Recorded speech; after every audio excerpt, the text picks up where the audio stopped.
The set of all x such that P x holds. तो P x क्या है, P x जो है ये क्या रिप्रेजेंट कर रहा है, एक्स की प्रॉपर्टी को। The set of all x, उन सारे एक्स का सेट बनाओ सच दैट ये एक्स में जो कॉमन प्रॉपर्टी है ना उसको क्या रिप्रेजेंट कर रहा है, पी एक्स होल्ड। इसको हम लोग सच डैट को ये सेमी कॉलन को ऐसे करके ऑब्लिक लाइन से भी रिप्रेजेंट करते हैं। इसको ऐसे भी लिख सकते हैं, the set of all x such that P x hold. ठीक है, अब जैसे तुम यहाँ देखो, यहाँ पे हमने सेट ए लिया है, इस सेट में कितने एलिमेंट है, 1 3 एंड 5। तो हमने सबसे पहले ये किस फॉर्म में, रोस्टर फॉर्म में। अब मैंने अगर बोला कि सेट ए को तुम सेट बिल्डर फॉर्म में रखो, तो सबसे पहले हमें करना क्या होगा, इन सारे एलिमेंट्स के बीच में जो कॉमन प्रॉपर्टी है ना वो खोजना होगा। तो हमने ऐसे सोचा कि अच्छा 1 3 एंड 5 तो क्या कॉमन प्रॉपर्टी है, तो मुझे दिख गया कि ये सारे तीनों जो नंबर्स हैं ना ये ऑड नेचुरल नंबर है। ठीक है, उसके बाद ये कैसे ऑड नेचुरल नंबर है, जो 7 से छोटा है या लेस देन इक्वल्स टू 5 है, 7 नहीं लेस देन इक्वल्स टू 5 है। तो हमने इसको सेट बिल्डर फॉर्म में कैसे लिखा, इसको क्या रीड करेंगे, द सेट ऑफ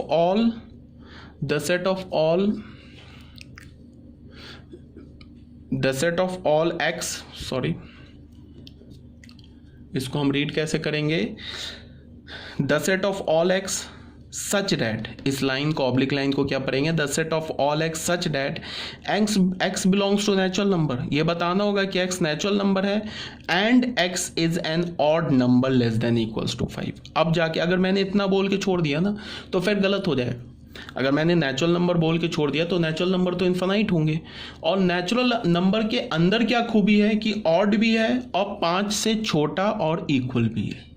तो ये सब लिखना होगा। तो ये क्या हो गया हमारा सेट बिल्डर फॉर्म में। अब आ जाओ बच्चों सेकंड में, ये हमारा क्या है 2 4 6 8। अगर मैंने बोला कि इसको तुम सेट बिल्डर फॉर्म में देखो तो सबसे पहले तुम क्या करोगे कि इन सारे एलिमेंट्स के बीच की कॉमन प्रॉपर्टी देखोगे। तो कॉमन प्रॉपर्टी क्या है, कॉमन प्रॉपर्टी है ना कि ये सारे जितने भी एलिमेंट्स हैं ये क्या हमारा 2 के मल्टीपल में आ जाएंगे। 2 4 6 8 ये सब क्या 2 का मल्टीपल है। तो 2 के मल्टीपल को तुम कैसे लिखोगे, 2n लिखोगे। तो हमने इसको रोस्टर सेट बिल्डर फॉर्म में कैसे लिखा, the set of all x such that x is equal to 2n। इतना लिख के बच्चों छोड़ दिया तो गलत हो जाएगा। यहाँ में ये भी स्पेसिफाई करना होगा n belongs to natural number, because n का वैल्यू अगर हमने 1/5 ले लिया तो 2/5 थोड़े ना इस एलिमेंट इस सेट में। ठीक है, तो अब जाके करेक्ट हो गया, ये हो गया हमारा सेट बिल्डर फॉर्म में। अगर मैंने बोला सी सेट हमने लिया AEIOU, ये किस फॉर्म में, ये रोस्टर फॉर्म में। अब मैंने बोला कि इसको सेट बिल्डर फॉर्म में लिखो, तो तुम क्या लिखोगे, the set of all x such that x is a vowel. ठीक है, एक्स हमारा वॉवेल है, ये हो गया सेट बिल्डर फॉर्म में। यहाँ पे हमने एक्स, ये किस एक्स को ये एक्स जो है किसको रिप्रेजेंट कर रहा है, इन सारे एलिमेंट्स को, ए को भी, ई को भी, आई को भी, ओ को भी, यू को भी। और इन सब एलिमेंट्स के बीच की कॉमन प्रॉपर्टी क्या है कि वो वॉवेल है। तो हमने यहाँ पे कॉमन प्रॉपर्टी लिख दिया, एक्स इज अ वॉवेल। ठीक है, ये सब आ रहा होगा, इसमें कोई प्रॉब्लम नहीं होगी। अब आ जाओ बच्चों फोर्थ पॉइंट में। फोर्थ पॉइंट में क्या है कि ये हमारे पास एक सेट लिखा है किस फॉर्म में, रोस्टर फॉर्म में लिखा है। अब मैंने इसको क्या बोला कि इसे सेट बिल्डर फॉर्म में लिखते। तो मैंने क्या बोला कि सबसे पहले तुम क्या करो, इसके बीच की कॉमन प्रॉपर्टी देखो। तो हमने कॉमन प्रॉपर्टी सर्च किया, क्या है, तो मैं क्या देख रहा हूँ कि जो डिनोमिनेटर है ना वो न्यूमरेटर के स्क्वायर से 1 जाता है। देख लो 2 जो है 1 स्क्वायर प्लस 1 है, ये जो 5 है ये 2 स्क्वायर प्लस 1 है, 10 क्या है 3 स्क्वायर प्लस 1 है। तो हमने कॉमन प्रॉपर्टी इन तीनों एलिमेंट्स का खोज लिया। हमने कॉमन प्रॉपर्टी क्या मिला कि जो denominator is 1 plus and denominator is 1 more than the square of numerator. Denominator जो है 1 ज़्यादा है न्यूमरेटर से, न्यूमरेटर के स्क्वायर से। तो हमें तो प्रॉपर्टी मिल गया। तो हमने क्या लिखा, the set of all x such that, इसे क्या रीड करेंगे, such that x is equal to n/n plus n square plus 1।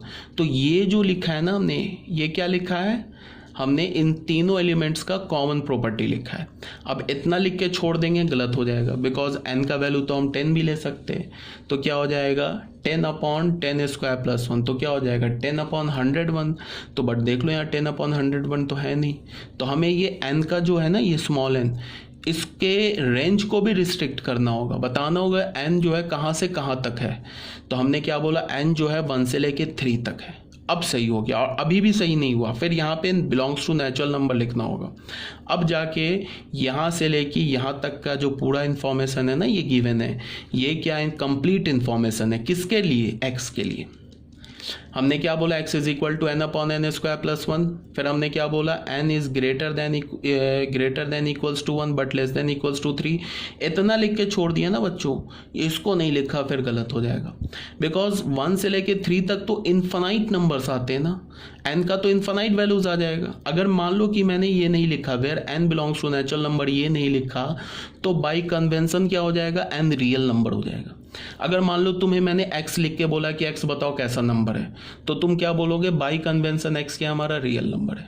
तो अगर मैंने ये नहीं लिखा तो बाई कन्वेंशन क्या हो जाएगा, n हमारा रियल नंबर।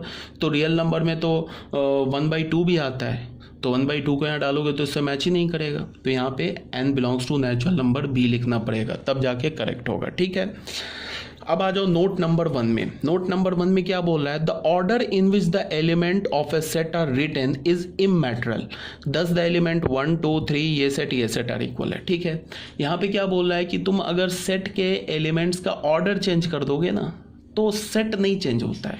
जैसे देखो यहाँ पे 1 2 3 ऑर्डर में या 2 3 1 लिखा हुआ है, तो ये दोनों सेम सेट ही है, ये डिफरेंट सेट नहीं, ये एक ही सेट है। ऑर्डर, एलिमेंट के ऑर्डर को चेंज करने से सेट चेंज नहीं होता है, पहली बात। दूसरी बात कि किसी भी एलिमेंट को रिपीट करने से भी सेट चेंज नहीं होता है। अब जैसे मैंने लिखा ना यहाँ पे 1 2 3 2, तो 2 को मैंने 2 बार रिपीट कर दिया, और यहाँ पे लिखा 1 2 3, तो यहाँ पे कोई भी एलिमेंट रिपीट नहीं है, तो एक्चुअल में ये सेट और ये सेट सेम है। ठीक है, तो अभी मैंने क्या बोला, एलिमेंट का जो रिपीटेशन होता है वो भी मीनिंगलेस होता है, एलिमेंट्स के जो ऑर्डर होते हैं वो भी मीनिंगलेस होते हैं। ठीक है, तो अगर किसी भी सेट के तुम एलिमेंट्स को तुम रिपीट कर दोगे तो सेट चेंज नहीं होगा। सेट चेंज कब होगा, जब उसके एलिमेंट्स को चेंज कर दो। ठीक है, तो आई थिंक ये आ गया होगा आपको समझ में। अब बच्चों आ जाओ टाइप्स ऑफ सेट में। ठीक है, यहाँ तक ये सब जानते होगे, ये भी आप जानते हो ऑलरेडी, बट फिर भी एक बार देख लेते हैं टाइप्स ऑफ सेट में क्या है। हमारा सबसे पहला फाइनाइट सेट। फाइनाइट किसे बोलते हैं, a set having finite number of elements is called a finite set. अगर किसी भी सेट में एलिमेंट्स जो है ना काउंटेबल हो, काउंटेबल का मतलब कि तुम एलिमेंट्स को गिन लो बाई नेचुरल नंबर। तुम ऐसे बोलो कि 5000 एलिमेंट है, ऐसे तुम बोलो 5 करोड़ एलिमेंट है, तो तुमने 5 करोड़ गिन लिया ना। तो अगर सेट के एलिमेंट्स काउंटेबल हैं, नंबर ऑफ एलिमेंट्स काउंटेबल है, तो उस सेट को हम क्या बोलेंगे, फाइनाइट सेट। अगर सेट के एलिमेंट्स काउंटेबल नहीं है तो उसे हम क्या बोलेंगे, infinite set. A set having finite number of elements is called a finite set. जैसे इस सेट में देख लो, ये 3 एलिमेंट्स है ना, तो हमने गिन के बता देंगे ना कि 3 एलिमेंट्स है, तो ये फाइनाइट सेट हो जाएगा हैविंग 3 एलिमेंट्स। अब मैंने ये सेट लिखा बी, तो इसमें तुम एलिमेंट्स को काउंट नहीं कर सकते हो। अब कोई बच्चा बोलेगा कि काउंट तो कर लिया, 1 2 3 4 5 ही एलिमेंट तो है, तो उसका मतलब है कि उसे फिर से पढ़ना होगा एकदम बिल्कुल बेसिक मैथमेटिक्स फर्स्ट क्लास से। अगर कोई बोल रहा है कि इसमें 5 एलिमेंट्स हैं, तो इसमें 5 एलिमेंट्स थोड़े ना, ये 3 डॉट का मतलब है कि इसमें इनफाइनाइट एलिमेंट्स है। ठीक है, तो ये जो हमारा बी सेट है ये फाइनाइट सेट नहीं है, ए जो सेट है ये हमारा एक फाइनाइट सेट है। ठीक है, अब वही सेकंड में आ जाओ, infinite set. A set which is not a finite set is called an infinite set. तो दो ही बात हो गया, तो सेट फाइनाइट होगा या तो नहीं होगा, अगर नहीं होगा तो इनफाइनाइट होगा। अब जैसे ये देख लो नेचुरल नंबर, इसमें भी क्या होते हैं, इसके भी एलिमेंट्स को काउंट नहीं कर सकते हो, तो set of all natural number ये भी इनफाइनाइट सेट हो गया। सेट ऑफ ऑल इंटीजर्स, ये भी इसके भी तुम नंबर एलिमेंट्स को काउंट नहीं कर सकते हो, तो set of all integers is also a finite set. ठीक है, सॉरी इनफाइनाइट सेट। यहाँ तक आगे बात समझ में, ये सब भी आप जानते हो। अब बच्चों एक नया जो टर्म है वो है cardinal number of a finite set. Cardinal number क्या होता है, सबसे पहली बात कि कार्डिनल नंबर किसके लिए डिफाइंड होता है, फाइनाइट सेट के लिए। कार्डिनल नंबर का मतलब कि किसी सेट में कितने एलिमेंट्स प्रेजेंट है। ठीक है, अगर किसी सेट में 5 एलिमेंट्स प्रेजेंट है, हमने कैपिटल ए सेट लिया, उसमें 5 एलिमेंट्स हैं, तो हम कैपिटल ए सेट का कार्डिनल नंबर 5 बोल देंगे। अगर किसी सेट में 100 एलिमेंट्स है, तो मैंने उस सेट का मैं कार्डिनल नंबर क्या बोल दूंगा, 100 बोल दूंगा। बट अगर हमारे पास कोई एक इन्फानाइट सेट है तो इन्फानाइट सेट के एलिमेंट्स को तो हम काउंट ही नहीं कर सकते, तो इन्फानाइट सेट के जो भी एलिमेंट्स होगा उसका कार्डिनल नंबर क्या होगा, वो कार्डिनल नंबर डिफाइन नहीं होगा। ठीक है, तो यही बात यहाँ बोला जा रहा है, the number of elements in a finite set A is called the cardinal number of set A, उसे हम कार्डिनल नंबर बोलेंगे ए का, and is denoted by n A. N A लिखने का क्या मतलब है, जैसे हमने एक सेट लिखा ए, इसमें 3 एलिमेंट्स है तो स्मॉल एन और ब्रैकेट में लिखने का मतलब क्या है, cardinal number of set A. Set ए के कार्डिनल नंबर की बात हो रही है तो वो 3 है। क्यों 3 है, बिकॉज 3 एलिमेंट्स है। कार्डिनल नंबर बोलने का क्या मतलब है कि किसी सेट का मैंने कार्डिनल नंबर बोला, इसका मतलब उस सेट में कितने एलिमेंट्स हैं ये काउंट करके लिख दो। अब जैसे ये बी सेट है तो इसमें तो इन्फानाइट एलिमेंट्स है, तो इसके एलिमेंट्स को तो तुम काउंट ही नहीं कर सकते हो, तो इसका कार्डिनल नंबर डिफाइन नहीं होगा। ठीक है, अब बच्चों आ जाओ 4th पॉइंट में, that is equivalent sets. Equivalent set किसे बोलते हैं, ऐसे समझ लो, अगर किसी भी 2 सेट का कार्डिनल नंबर इक्वल हो जाए तो वो सेट इक्विवेलेंट हो जाएगा। जैसे मान लो कि हमने कोई 2 सेट ले लिया, ए सेट ले लिया हमने, एक सेट ले लिया 1 2 3 1 -1 0 ले लिया, और एक बी सेट हमने ले लिया ए बी सी ले लिया। तो अगर मैंने बोलूँ एन ए लिखने का मतलब कार्डिनल नंबर ऑफ ए, तो ए में कितने एलिमेंट्स है 3, तो ए का कार्डिनल नंबर 3 हो गया। बी में कितने एलिमेंट्स है 3, तो बी का कार्डिनल नंबर भी 3 हो गया। तो यहाँ हमें क्या मिल गया, cardinal number of set A is equal to cardinal number of set B. तो यहाँ से हमें क्या पता चला, A and B are equivalent sets, equivalent A और बी जो है हमारा ये इक्विवेलेंट सेट्स है। ठीक है, अब अगर तुम्हें थोड़ा भी अगर समझ रहे हो बात को मेरी, तो बिल्कुल आसानी से तुम बता सकते हो कि जो इक्वल सेट्स होते हैं ना वो हमेशा इक्विवेलेंट होते हैं। बट इक्विवेलेंट सेट इक्वल हो भी सकता है, नहीं भी हो सकता है, ये तो बहुत ही सिंपल लॉजिक है। इक्वल सेट होने का क्या मतलब है, एग्जैक्टली नंबर ऑफ एलिमेंट्स भी सेम और एलिमेंट्स भी सेम। इक्वल का तो यही मतलब है ना कि नंबर ऑफ एलिमेंट्स भी सेम एंड एलिमेंट्स भी सेम। तो इक्वल सेट के कार्डिनल नंबर तो हमेशा इक्वल आएंगे, तो इसका मतलब equal set are always equivalent. But equivalent set equal हो भी सकता है, नहीं भी हो सकता है। जैसे अभी मैंने एग्जांपल लिया, ये देख लो बच्चों, ये 2 ए और बी इक्विवेलेंट तो है बट इक्वल नहीं है। क्यों नहीं इक्वल है, बिकॉज इसके एलिमेंट सेम नहीं है।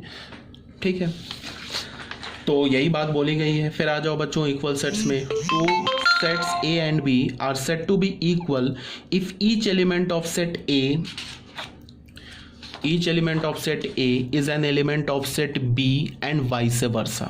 मतलब क्या बोल रहा है कि 2 सेट्स इक्वल कब कहलाएंगे, जब A के सारे एलिमेंट B में प्रेजेंट हो और B के सारे एलिमेंट A में प्रेजेंट हो। अगर ऐसा है तो 2 सेट्स क्या हो जाएगा, इक्विवेलेंट। ठीक है, if 2 sets A and B are equal we write as A is equal to B, तो हम A is equal to B लिखेंगे। जैसे एग्जाम्पल देख लो, A सेट हमने लिखा 1 2 3, B सेट हमने लिखा 3 1 2। तो यहाँ पे बच्चों देख लो एलिमेंट्स का ऑर्डर तो क्या डिफरेंट है, तो उससे तो कोई फ़र्क नहीं पड़ता है। एलिमेंट को तो मैंने बोला कि अब एलिमेंट्स को तुम डिफरेंट ऑर्डर में रखो या किसी एलिमेंट को बार बार रिपीट करो, उससे तो कोई फ़र्क नहीं पड़ेगा। तो यहाँ ए किसके इक्वल हो जाएगा, बी के। ठीक है, बिकॉज दोनों सेट सेम है। ठीक है, अब ये ए सेट देखो, इसमें क्या लिखा है 1 से लेके 6 तक, ये तो हमारा किस फॉर्म में लिखा हुआ है, रोस्टर फॉर्म में लिखा है। ये बी सेट हमने क्या लिखा, the set of all x such that x belongs to natural number and x is greater than 1 greater than equals to 1 less than equals to 6। तो तुम देखो बच्चों, ये बी सेट और ए सेट तो एक ही लिखा है, इसमें 2 अलग अलग कहाँ सेट है। ये सेट लिखा हुआ है, ये किस फॉर्म में लिखा है, रोस्टर फॉर्म में, ये किस फॉर्म में लिखा है, सेट बिल्डर फॉर्म में, तो A is equal to B है। अब हमने थर्ड एक एग्जाम्पल लिया, the set of all x such that x belongs to z and x square is less than equals to 8। यहाँ क्या बोल रहा है कि उन सारे x का सेट बनाओ जो क्या होगा, एक इंटीजर भी होगा और उसका जो स्क्वायर होगा वो या तो 8 के इक्वल होगा या तो उससे छोटा होगा। उन सारे इंटीजर का सेट बनाओ जिसका स्क्वायर या तो 8 से छोटा हो या तो 8 के इक्वल हो। तो तुम ऐसे सोचो, अगर तुमने -3 का स्क्वायर ले लिया तो -3 का स्क्वायर क्या होता है, 9, जो कि 8 से बड़ा होता है, तो -3 x का वैल्यू नहीं ले सकते हो। -2 लिया तो -2 का स्क्वायर क्या होता है, 4, जो कि 8 से बड़ा है, तो x का वैल्यू -2 ले सकते हो। फिर -2 ले सकते हो, फिर -1 ले सकते हो, 0 1 2 3 तक नहीं जा सकते हो। तो ए सेट हमें क्या मिला, -2 -1 0 1 2। क्यों मिला, बिकॉज इसमें से किसी भी एलिमेंट का स्क्वायर करोगे वो क्या होगा, 8 से छोटा होगा। ठीक है। अब आ जाओ बी, यहाँ क्या बोला है, the set of all x belongs to R and this is equal to 0। ये क्या बोल रहा है कि उन सारे एक्स का सेट बनाओ जो रियल नंबर भी हो और इस क्वाड्रेटिक को सेटिस्फाई भी करे। इसका क्या मतलब बोल रहा है, उन सारे एक्स का सेट बनाओ जो रियल नंबर भी हो और इस क्वाड्रेटिक को सेटिस्फाई भी करे। तो इस क्वाड्रेटिक को कौन सेटिस्फाई कौन करेगा, रूट करेगा। तो इसका मतलब कि इस बी सेट का जो एलिमेंट होगा वो क्या होगा, इस क्वाड्रेटिक का रूट होगा। तो इसका रूट क्या मिला, 1 और 3। तो देख लो ए सेट और बी सेट क्लियर है, इक्वल नहीं है, तो हम क्या लिखेंगे, clearly A is not equals to B.